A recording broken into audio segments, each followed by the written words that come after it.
Ahora mismo me tenéis que oír perfectamente. Perfecto, te escuchamos muy bien. Déjame hacer la amable presentación, señor. Querido amigo, a ver, Enrique Quintero, señores, es socio fundador de Metriplica. Él nos acompaña en este momento desde Barcelona, en España. Por cierto, felicitaciones, señor. Buen partido el de ayer. Eh, Él es fundador y CIO de la consultora Metriplica, evidentemente colega nuestro. Es uno de los pioneros de la analítica web en España, más de 17 años de experiencia, licenciado en Ciencias y Técnicas Estadísticas por la UPC, Seminar Leader de Google Analytics, miembro del Yahoo Web Analytics Consultant Network. Señor, eso ya es veteranía pura, ¿no? y Ya tiene unos consultor añitos. y consultor autorizado de Comscore o IBM, entre otros. Actualmente dirige el posgrado de Digital Analytics de la Universidad de Barcelona y, bueno, señor Enrique, muchas gracias por estar con nosotros. Así que, como ya lo sabrás, lo que vamos a hacer son pláticas de 25 minutos, ¿cierto? Y luego Fantástico. tendremos unos minutos para la interacción con la gente por si hay preguntas o dudas. ¿Perfecto? Muchas gracias, Richard. Oye, pues todo un placer estar con vosotros hoy en nuestro día, el Día de las Métricas, como cada año. Ya le dije a mi mujer que no me espera a cenar, que hoy lo voy a disfrutar a lo grande. Y aprovechando para celebrar también el resultado del Barça de ayer. Sí, exacto. 5-5. Muy bien, muy bien, muy bien. Yo ya tenía una pregunta para Richard. Y oye, los speakers también tenemos derecho a participar en el sorteo, ¿o no? Eso me lo vas a tener que contar porque me interesa mucho ese eco, ¿eh? El Así que eco, bueno, vamos a está ver, fácil. vamos a ver. Dejemos que lo decida el público, vamos a hacer el aplausómetro de los speakers y los más destacados se llevan eso y el libro, así que todo en conjunto. Fantástico.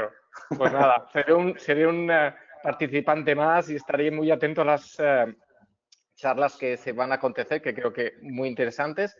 Pero la que me toca hoy a mí es sobre personalización 2.0 y con tu permiso, pues empezamos para que Adelante. cumplir timings, ¿ok? ¿Por qué le hemos querido llamar personalización 2.0? Porque desde que yo empecé en todo este mundo de la medición, de la analítica digital, pues viene sonando el tema de la personalización, ¿no? Y parece que por fin ha llegado una nueva hornada, una nueva línea de esta tecnología o de esta forma de entender el business, pero para todos los públicos, ¿sí? Digamos que a los finales del 90 o inicios del 2000, toda esta personalización la veíamos en ejemplos que conjugaba Amazon siempre, pero hoy en día ya digamos que esta técnica la podemos aplicar en cualquier tipo de negocio y de ahí que le estamos llamando pues un 2.0, ¿no? Algo que ya es para todos los públicos. De notar que Amazon reconoce que gracias a la personalización actualmente el 35% de sus ingresos vienen de ahí que creemos que es algo para tener muy en cuenta. Alguien que ha abogado por esta técnica durante tanto tiempo y que ha encontrado ese retorno, por supuesto que tiene que ser un ejemplo para que nos dé la energía para iniciar este tipo de técnicas dentro de nuestras presencias digitales. ¿Okay? Pero digamos que la pregunta es, bueno, ¿por qué justo ahora? ¿Sí? ¿Es otra moda? ¿Es algo que los marketingianos pues, se han inventado para vendernos más cosas y así que no pare la rueda? ¿Por qué en este justo momento? ¿No? Veamos cuál es el usuario actual. ¿Sí? Hagamos su retrato robot. En este sentido, yo creo que esta imagen denota mucho cómo somos. Y es ante este simple símbolo, el sentimiento que nos produce es de ansiedad. Es decir, solo por estas rueditas dando vueltas, al final os estoy impregnando de un sentimiento negativo. Y la razón es muy simple, y es que somos impacientes. Es decir, nuestra generación pasó de ser, digamos, poco paciente a ser muy impaciente, ¿sí? Antes estamos acostumbrados quizá, en mi época, a aguantarme 10 minutos para que me cargara un juego de Spectrum. Actualmente, si no tenemos un juego en el móvil inmediatamente, pues ya no nos da ganas de jugar, ¿no? Por tanto, esta es una característica que va a hacer muy importante la personalización, ¿no? Le va a dotar de poder, ¿sí? Aparte de esto, estamos en una era en la que estamos mega informados. Y esto tiene dos connotaciones, una positiva y otra negativa. La positiva es que al final para tomar una decisión, pues contamos con mucha información y eso nos ayuda pues a estar seguros que queremos ese producto.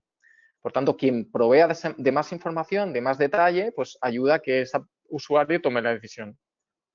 Pero de la misma manera, ante tanta información, estamos tan recargados de la misma que hemos creado como antígenos para que no nos invada toda la información, para solo concentrarnos en aquello que nos interesa. Por tanto, estamos infoxicados y eso significa que muchos anuncios son invisibles para nosotros, porque esa es nuestra manera de estar, digamos, a salvo de información que no nos interesa, ¿sí? Además, somos muy influenciables. Digamos que hoy por hoy no tomamos ninguna decisión si no es consultando antes las redes sociales o consultando las valoraciones de una habitación de hotel o de un resort, etcétera, etcétera. Por tanto, utilizar la información de manera inteligente también sirve para tomar mejores decisiones, ¿no? Y ayudar a ese usuario a que tome esa decisión. De todo esto, ¿qué obtenemos? Pues tenemos, como os decía, ese retrato robot del usuario en el que nos define como el nuevo cliente actual del retail y que deriva en unas necesidades, ¿sí? Ese usuario quiere un producto customizado para él, lo quiere en el lugar que él desee y lo quiere ahora. Y eso hace que los requerimientos sean hoy por hoy personalización, consistencia entre canales y todo en real time. A nivel de analítica, el real time que veíamos hace unos años, quizá hace 5, cuando salió en Google Analytics como una funcionalidad novedosa, como algo que no tenía mucho sentido o que solo servía cuando hacías acciones de redes sociales, ahora ya empezamos a ver que la data en tiempo real es indispensable, porque tenemos que saber qué mostrar, a quién mostrarlo, dónde mostrarlo y cuándo mostrarlo a ese usuario que tiene que tomar la decisión en décimas de segundo. Por tanto, ya no nos sirve el análisis del informe en la que después de varios días decidimos cuál es la mejor forma de llegar a ese usuario, porque esa decisión la tiene que tomar esa persona en décimas de segundo. Así que bienvenidos al real time, ahora de verdad, y a la personalización. Y eso liga con que en la nueva era de la analítica realmente los reports están muertos. Ahora lo que importa es la acción. Y en ese sentido, esto es una exageración, pero es realidad, dado que hoy por hoy invertimos mucho más tiempo en el reporting que realmente en la acción. Y tenemos que invertir, digamos, esa inversión de tiempo. Disculpa, escucho un micrófono abierto. Si podéis cerrarlo para que no se oiga. Ahora lo apagamos, ahora lo apagamos. Fenómeno. En ese sentido, si veis esta gráfica, podemos ver dos ejes, el de la dificultad y el del valor, ¿sí? Y aquí podéis ver cómo ha ido madurando la analítica desde que inició hasta el día de hoy, ¿no? En el inicio que utilizamos la analítica digital como una analítica descriptiva para definir qué estaba pasando. Y es esencial saber cuál es mi entorno para saber qué tengo que hacer, ¿no? Por tanto, aquí de toda la data la transformamos en información de valor, ¿no? Pasamos de eso a hacer predictive analytics, es decir, poder hacer predicción de qué es lo que iba a pasar para poder determinar insights, para poder determinar realmente cuestiones de valor que me iban a ayudar a mejorar. Pero a lo que estoy abocado ahora es a saber qué va a pasar y qué ha pasado para actuar en consecuencia en tiempo real. Es decir, el sistema de hoy es un sistema de prescriptive analytics.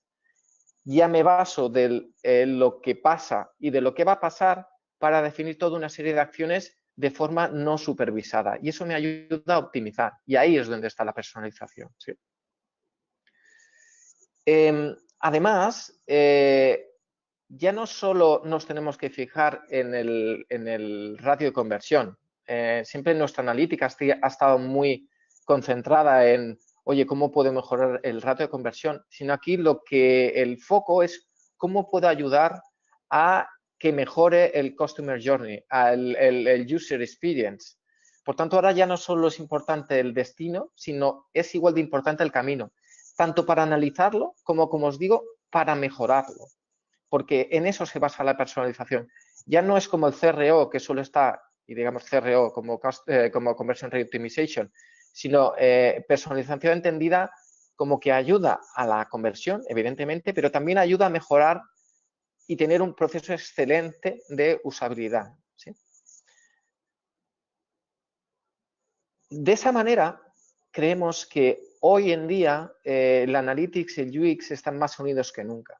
Y eso es, como os decía, la personalización hace que estas dos disciplinas se hayan casado y, por tanto, estén trabajando en comunión para mejorar, como os digo, conversión, pero también mejorar procesos, mejorar la experiencia del usuario al máximo, ¿sí? Eso es lo que al final consigue no solo resultados a corto plazo, que eso es lo que consigue el CRO, sino a medio y a largo. Lo que quieren las empresas hoy es no gastarse cada día más dinero en publicidad para atraer usuario nuevo, sino que han entendido que el usuario que ya han captado lo tienen que hacer convertir una y otra vez, ¿no? Tienen que fidelizarlo, tienen que hacerlo recurrente.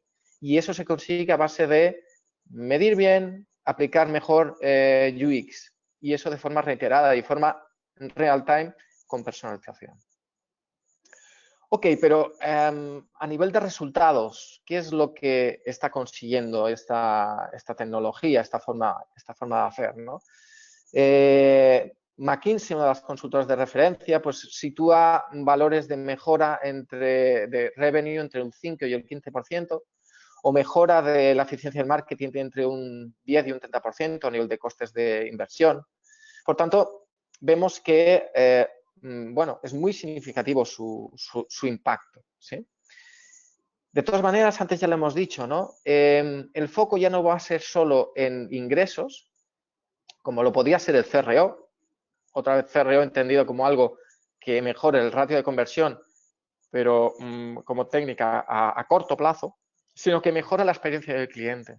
Y esas dos cosas hacen que sea una herramienta muy potente que se tiene que venir para quedar, ¿no? Como os decía, Amazon no ha dejado de hacerlo desde que se inició y eso es fruto de su éxito, ¿no? Y tampoco significa que ya no tenemos que hacer ninguna otra cosa.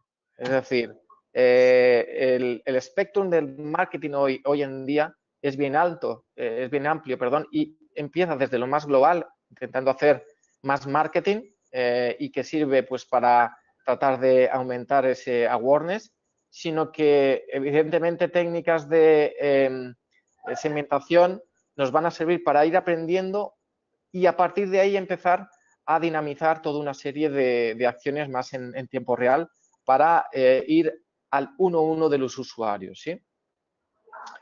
Continuando con la presentación, podremos ver también este ejemplo, en el que todos tenemos claro que segmentando vamos a encontrar dónde está el valor. Y este es un ejemplo de poner en marcha un test, ¿no? Aquí tenéis el grupo DHL y tenéis aquí una landing. Y en este caso tendríamos que decidir qué landing es la que está funcionando mejor. Para el próximo año vamos a poner una encuesta en tiempo real y aquellos que acierten más cuál es la versión ganadora le vamos a dar ese libro o ese Alexa Echo. ¿Te parece, Richard? Bueno, aquí haríamos ese survey y en teoría tendríais que decidir entre si la versión del chico con el 30% en su mano es la versión ganadora, si la chica es la ganadora o sin imagen es la versión ganadora, ¿sí? En este caso, la solución la tenemos en que con una conversión de más del 108% de ganancia, de mejora de conversión, la landing con la chica fue la ganadora, ¿sí? Y aquí todos contentos, y esto es un proceso de CRO y parece que no necesitamos mucho más, ¿no? El problema es cuando analizamos este dato un poquito más en detalle. Aquí tenemos un ganador, una landing ganadora, pero es una landing ganadora average. Es decir, este formato de landing ha ganado en media para todos los mercados. Pero analizando los mercados en detalle, se pudo observar que en el mercado occidental esta landing empeoró la conversión. Y en el mercado sudamericano también. Y solo en el asiático fue en el que mejoró y mucho el ratio de conversión. ¿Eso qué quiere decir? Que si nosotros en vez de haber hecho una acción average, hubiéramos seguido segmentando y hubiéramos hecho una landing personalizada para cada uno de los mercados, podríamos incluso haber obtenido más de este 108%. ¿Sí? Y ese es el gran mérito que puede tener la personalización, que supera al CRO, ya que ya no estamos haciendo un test en average para todo el público, sino que estamos intentando acomodar para cada uno de los gustos del usuario una landing, una usabilidad, un proceso, ¿sí? Una imagen. ¿Y por qué esto supera a algo que podríamos hacer, digamos, de forma secuencial? Porque imaginaros tener que gestionar miles o cientos de miles de segmentos. Esto no es humanamente posible. De ahí que la tecnología y las herramientas de personalización te ayudan a gestionar todo este conglomerado de segmentos y otorgarle a cada uno de sus usuarios realmente la pieza de creatividad que le funciona mejor. Eso hace que ya no solo estemos hablando de este tipo de mejora del 108%, sino muchísimo más. Hablemos de dónde está realmente el valor de la personalización. ¿Sí? Hablemos de la microsegmentación llevada al máximo exponente. Y eso se llama los superparetos. Esto no es el título de una película de humor de Terence Hill, sino que parte del concepto de Pareto de 80-20, ¿sí? de ese señor que se inventó esa regla en su día y que tanto nos ha ayudado al marketing, ¿no? Es decir, para explicar que el 80% del revenue viene por el 20% de los usuarios, ¿no? Atendamos ahora a esta tabla, a este ejemplo que os voy a poner, con respecto a si recibimos el encargo de mejorar el ROI de una empresa, podemos empezar con el primer caso, el que os pongo aquí como Visitors Base, ¿no? Ante el reto de, oye, mejórame la conversión un 10%, en segundos yo puedo coger el guante y decir, ok, lo voy a hacer. No me has dicho cómo, no me has puesto condiciones, por tanto, yo lo que voy a hacer es automáticamente bajar el precio de todos mis productos. Evidentemente, sí lo que voy a conseguir es aumentar el ratio de conversión muy fácilmente. Pero como veis en la primera línea en azul de la tabla, voy a conseguir también muy rápidamente perder revenue, ¿sí? Porque al final he bajado el average order value, he bajado de 80 euros a 68, dado que aunque he aumentado los clientes y sus compras, digamos que dejan menos dinero, ¿sí? Y eso hace que pase de un revenue de 48 millones de euros a 44, casi 45. Por tanto, he ido tan rápido en la mejora y tan rápido me va a venir la decisión desde arriba del todo, sobre todo el director financiero, para proponer que me echen a la calle. Fantástico. Este no sería el mejor de los ejemplos. Y uno de los ejemplos a seguir podría ser el tratar de identificar un segmento que funcione mejor que el resto. En eso se basa el segmento número 1, ¿no? Aquí el mérito sería analizar los datos, identificar, como os digo, un segmento que tiene un average order value mucho mayor, tratar de focalizar nuestros esfuerzos para que convierta más, ¿sí? Pero en ese sentido podríamos utilizar un test y de ahí podríamos conseguir que ese ratio de conversión pues aumentara. Eso automáticamente revierte digamos, en el revenue y de ese segmento que, digamos, dejaba 18 millones, pasamos a que deje casi esos 20 millones, ¿sí? Estamos consiguiendo 1,8 millones de euros de más. Fantástico, genial. Digamos, hemos hecho buen trabajo de analista, pero podemos ir mucho más allá, evidentemente. Lo que podemos es coger este segmento e intentar todavía segmentar más y más y más y más. Y vamos a encontrar algo fascinante, y es que vamos a encontrar un segmento que tiene un peso del total de los usuarios de un 5%, pero vamos a ver que ese 5% tiene un impacto en revenue de un 50%. ¿Sí? Es decir, ya no se cumple el Pareto 80-20, se está cumpliendo el Pareto 50-5. ¿Sí? Por tanto, es muchísimo más potente y hace que si yo consigo que este segmento convierta más, consigo superar y con creces el anterior análisis.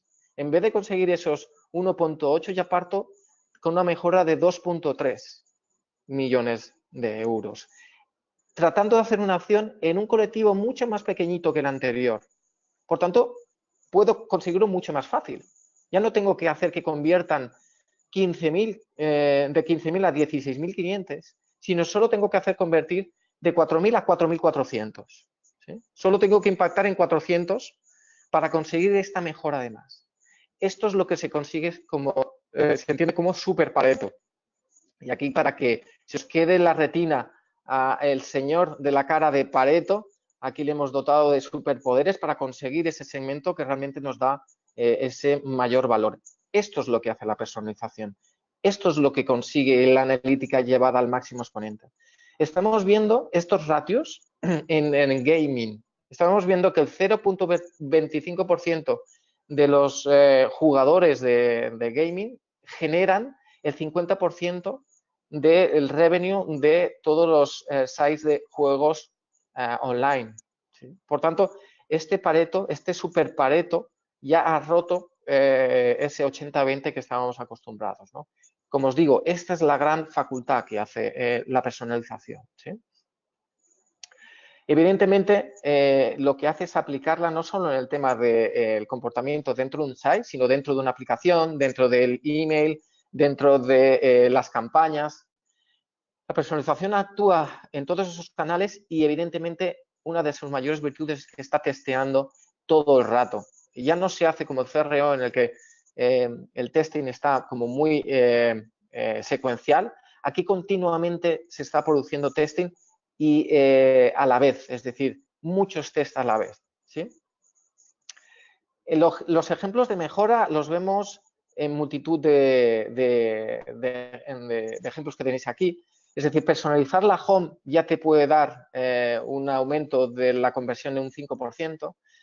Jugar con el weather y hacer que para un site que, por ejemplo, en Florida, y no hablar de abrigo, sino hablar de ropa de verano, y estar en Alaska y hablar de ropa de abrigo, ya te ayuda a mejorar el rato de conversión en un 10%. Hacer fichas de producto adaptadas a ti con productos recomendados ayuda también a esa mejora de la conversión. Y hacer experiencias primero mobile, evidentemente que también, ¿no? Personalizando todos sus contenidos, ¿no? ¿La tecnología está disponible para hacer todo eso? Evidentemente. Aquí tenemos el último Magic Quadrant de Gartner, donde podéis ver cómo tenemos clasificadas las herramientas de personalización. Tenemos un grupo que se llama las end-to-end, que se crearon pensando que solo iban a servir para personalización, como pueden ser Evergage o como puede ser Dynamic Yield. Tenemos otras que han partido desde el testing, como puede ser Monitor, Certona, Adobe, y muchas otras que se están subiendo al carro, ¿no? Es decir, la tecnología ya la tenemos, e incluso ya no es tan, como os digo, solo para los best in class a nivel de coste, sino que está muy asequible. Se os compartirá esta presentación para que veáis los puntos que tenéis que tener en cuenta a la hora de valorar estas herramientas. Yo creo que es muy importante que paséis por cada uno de estos puntos para saber si realmente se os acomoda a vuestras necesidades. ¿Sí? Y básicamente estas herramientas están hechas para que tú puedas replicar o crear los Customer Journeys que tienen tus usuarios. Y lo haces de una manera muy simple, recreándolos con un drag and drop y haciendo que tú puedas, como os digo, crear esos viajes de tu usuario y poder aplicarles ahí las acciones que creas necesarias, ¿no? Todo esto no es color de rosa, evidentemente que hay problemas al respecto y en ese sentido os pongo varios ejemplos, ¿no? Paradox of choice, ¿qué significa?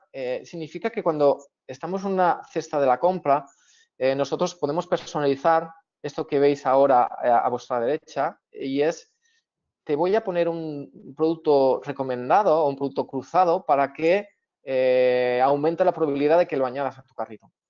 El problema aquí es cuántas recomendaciones tienes que hacer, porque puedes desfocalizar al usuario y puede hacer que no acabe la compra que ya tenía decidida, ¿sí? Por tanto, cuidado con esa forma de actuar. También podemos entrar en un problema cuando hacemos demasiada personalización. Es decir, imaginaros, actualmente la personalización se basa en el histórico que tú hayas hecho, ¿sí? En tu comportamiento pasado. Si tú no entras en un site desde hace bastante tiempo, te va a recomendar cosas que a lo mejor para ti ya no tienen ningún sentido, porque es de hace, por ejemplo, un año. Por tanto, yo ya hice este viaje o yo ya compré este producto, no tengo ningún interés en estos productos que me ofreces, ¿sí? O contenido redundante, es decir, si siempre me estás diciendo y recomendando lo mismo, porque te basas en mi histórico, no me ofreces cosas nuevas, resulta que para mí eres aburrido, ¿no? Hay algo muy interesante y es este site o el perfil de Instagram de una persona que se ha dedicado a recolectar de los diferentes perfiles de Instagram lo poco originales que somos, la cantidad de fotografías que estamos subiendo que son los mismos en el mismo lugar con la misma pose, ¿no? Y eso es bastante habitual y eso es lo que perjudica los algoritmos de personalización, que hace que todo el rato muestren contenido redundante, ¿sí? Fijaros también que de la misma manera que hemos dicho lo de contenido redundante, también hemos visto aquí unos especie de banners que me hablan del anterior ejemplo que os he dicho, ¿no? Que es el de Sephora, ¿no? Me está hablando de unos productos y hasta aquí no tiene mucha repercusión, ¿no? Pero ¿qué pasa si este producto hubiera sido un poco controvertido? Si este producto yo no quiero que nadie se entere. De repente yo os estoy haciendo esta presentación y me va a salir en una web que os estoy haciendo una demo, un producto que era un tema íntimo mío. Por tanto, me están haciendo una personalización, pero si el que me lo hace no controla cuándo quiero que me salga, me está haciendo quedar mal como usuario, ¿no? Por tanto, cuidado con la personalización. Podemos llegar a intimidar o violentar al usuario, ¿no? Y finalmente podemos tener contenido zombie, evidentemente. ¿Y qué llamo contenido zombie? Ese es contenido que te acompaña hasta después de muerto. Es decir, oye, yo hace poco estuve en Ecuador haciendo o conociendo la nueva oficina que tenemos allí de Metriplica y Multiplica y resulta que yo ya hice una compra en Booking y ya me alojé en un hotel. ¿Por qué me sigues persiguiendo con una oferta al respecto? Es un tema pues que no me ayuda y más bien veo que no lo estás haciendo bien. Ese tipo de personalización pues también hay que controlarla y mejorarla mucho, ¿no? Como soluciones, pues aquí tenéis unas cuantas, ¿no? Lo que tenemos que hacer es ampliar los segmentos demasiado estrechos, tenemos que mezclar campañas con contenidos y productos nuevos, ¿sí? Para no estar siempre, digamos, recomendando lo mismo. Tenemos que mejorar nuestros algoritmos, es decir, las herramientas de personalización best in class lo que hacen es dar la opción de que tú puedas mejorar los algoritmos que ya se van por defecto y acomodarlos para que sean más hechos a medida. Y fundamental, nosotros no podemos llegar a ver lo que se le ofrece a nivel de personalización a cada uno de tus usuarios y por ello es necesario que se le dé al cliente la opción de que diga qué le parece la personalización que se le está mostrando, porque si no vamos a perder el tono de qué está sucediendo con esa personalización a nivel persona, ¿sí? Y nada más, hasta aquí mi presentación. Richard, creo que aquí damos paso a alguna pregunta. Nos quedan pocos minutos, así que encantado de escucharlas. Tal cual. Muchas gracias, Enrique, y también aprovecho de comentarles a quienes nos acompañan que al finalizar la presentación de cada panelista, tal como lo vamos a hacer ahora, vamos a compartir las preguntas que en la sección a la derecha, en donde ustedes están ahora en GoToWebinar, hay una zona de preguntas, ahí pueden justamente plantear la suya y se la vamos a pasar al panelista para que la pueda responder. A ver, sí, tenemos 3 preguntas, pero vamos a ir breve, ¿vale? La primera ¿qué aplicaciones de marketing automation recomiendas? La pregunta la hizo Alex Alegre.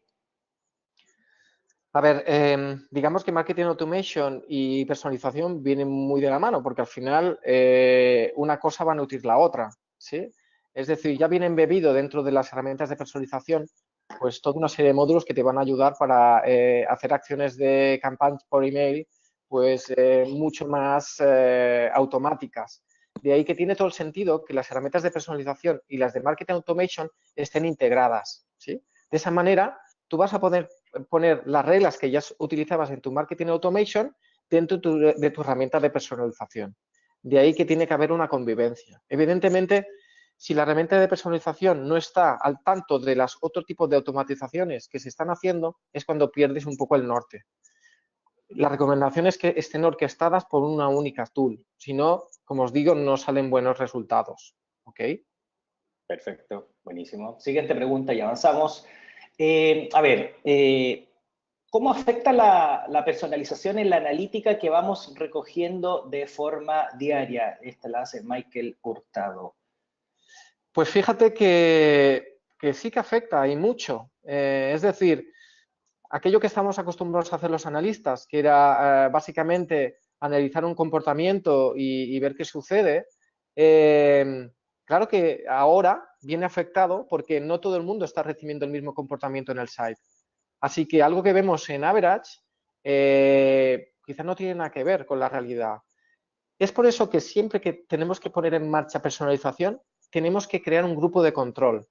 Y ese grupo de control tiene que ser el grupo que no recibe personalización. Fundamental para poder comparar comportamientos de gente que recibe personalización versus no recibe personalización. ¿Sí? Si no, nunca vamos a poder saber qué está sucediendo. Así que sí que afecta y mucho, tenemos que hacer ese ejercicio. Crear un grupo de control para quitar ese elemento de la ecuación.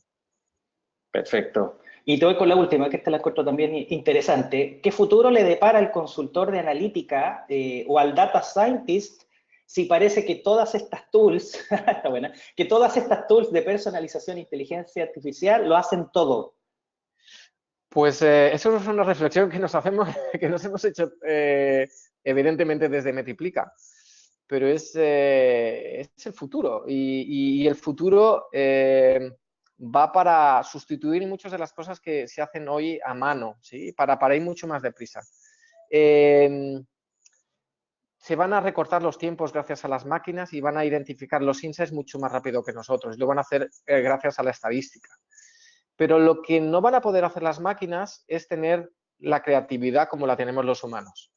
Lo que no van a poder ver las máquinas es lo que decíamos antes. Hace muy bien ver el pasado, incluso basados en el pasado, mirar el futuro, pero abrir una tangente que no tenga nada que ver con lo que ha sucedido, eso es lo que mejor podemos otorgar los humanos. Y esa es nuestra faceta como consultor, porque yo siempre digo que el mejor consultor a nivel de analítica es aquel que domina la analítica al 50%, pero la creatividad también en su otro 50%. Ese es el que vamos a explotar más. ¿Para qué? Vamos a ser identificadores de data, para nutrir nuevos modelos que el sistema está recogiendo. ¿Sí? Vamos a ser los nuevos data enrichment de los modelos. Esa va a ser nuestra gran labor. Y vamos a pensar esas nuevas líneas que a esos algoritmos pues les va a costar tanto. Totalmente de acuerdo. Y si lo decimos más romántico, los analistas somos contadores de historias. ¿Cierto? Sin duda. Contadores de historia. En la medida que seamos capaces de emocionar con esa historia, a partir de la data, vamos a ser capaces de mover a la gente y tener acciones. Totalmente. Bueno, amigazo, muchas gracias. El programa está algo apretado, así que nuevamente agradecido. Sí, hay más preguntas, pero obviamente no alcanzamos por temas de tiempo. Por lo tanto, nuevamente, Enrique, muchas gracias y a los que han estado preguntando, aprovecho de ir mencionando algunos datos, sobre todo también para aquellos que vienen llegando, ¿vale? Lo primero es que, a ver, permítame que... Bueno, recordarles un poco que entre todos los asistentes, ¿cierto?, al Metrics Day de hoy, vamos a sortear un Alexa Echo Dot, este aparatito, ¿cierto?, que se instala en los hogares y que de alguna manera se transforma en un asistente personal, ¿cierto? y entre todos aquellos que nos ayuden a difundir, que nos ayuden a compartir contenido en Twitter con el hashtag MetricsDay, vamos a sortear el libro Web Analytics Action Hero de Brent Dykes, un librazo que yo recomiendo, ¿cierto?, para todos aquellos que quieren pasar de la data a la acción, ¿vale? Por lo tanto, bueno, estamos preparando el camino para que nuestro siguiente panelista nos comparta su plática, ¿cierto?